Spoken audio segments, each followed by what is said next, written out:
our next guest speaker, who represents, I think it's 720 or 730,000 recreational fishermen, and that's Dallas De Silva. I'll ask Dallas to step up and say a few words. Thank you.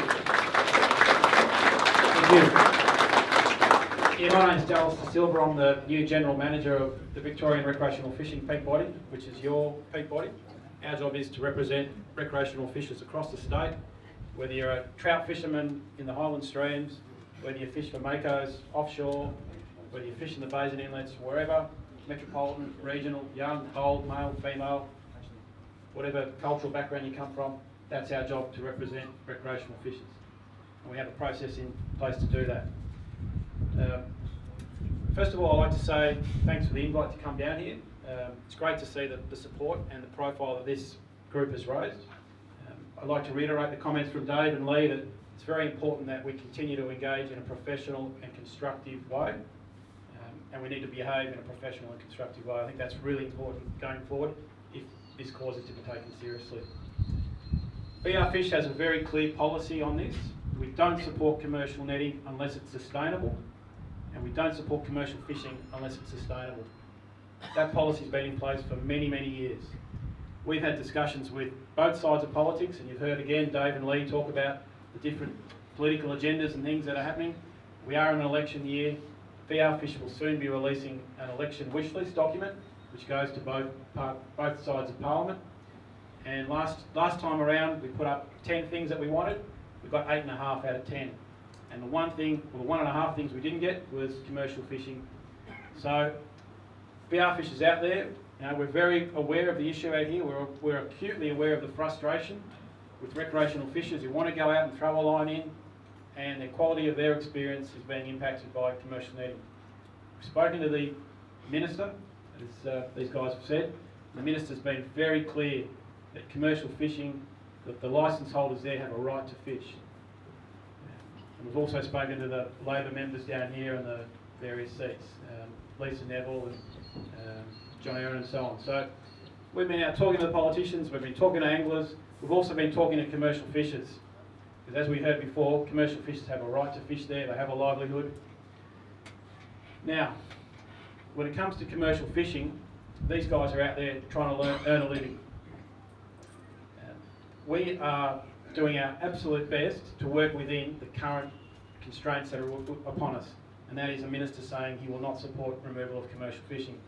We are out there talking to the industry, and these are difficult meetings, as you could imagine, to try and get some better recreational access for the recreational fishers of this area and surrounding areas in peak periods, whether they be holiday periods, Christmas, Easter, long weekends, etc. That's something we'll continue to talk to the industry about, and we'll keep working on that with them. Under the Fisheries Act, if the industry is to be removed, there's mandatory compensation provisions that apply. So, does anyone here know how much Western Port cost for compensation? No? And how many licences were removed? There were 70 removed, and I think it was about $9 million was the bill in total.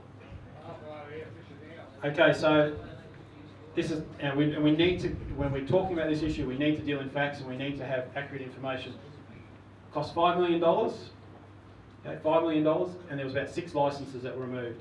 That was back in 2007, 2008. Okay? That's not Went correct. from 112 to 42. No, it went from 48 to 42, and I've got the figures here. So again, we just need to deal with the correct information. Yeah, Okay? how many in Corio Bay? Okay, so Port Phillip Bay, and the comment came up. Yeah, the comment came up before about can't they just fish in the ocean? Well, the license that these guys are using to fish in Corio Bay is a Port Phillip Bay Western Port licence.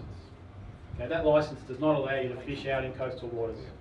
Okay, so let's again just be clear, and we need to make sure. Too many in Corio Bay, I'm telling you right now.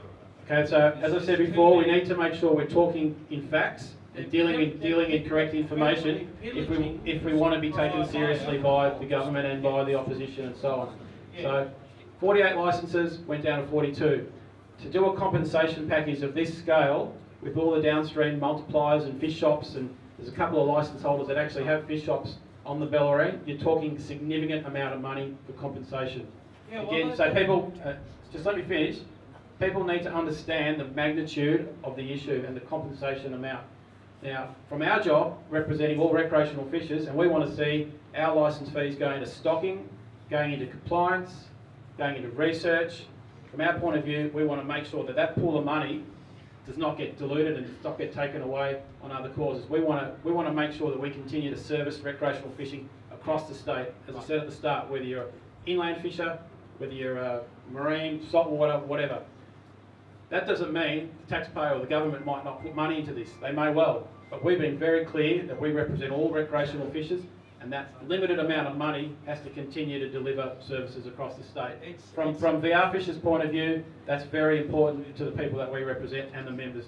The inland anglers that we talk to, they want to continue to see money going into stocking. Okay? So Yeah, well, no, don't worry about that. It's on I'll the take Scallop- questions at the end if you don't mind. The Okay? Scallop has got bloody reimbursed, you know, for their payment out, and the netties should have the same. Simple as that. Yep, so we'll have some questions at the end if you don't mind.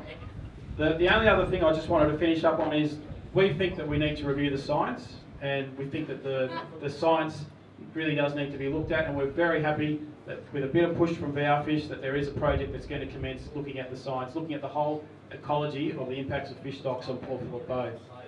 So, you know, that's some important research that will give us some good information, and we're very happy about that. So, I'll pretty much leave it there. Happy to take questions, and you know, yep.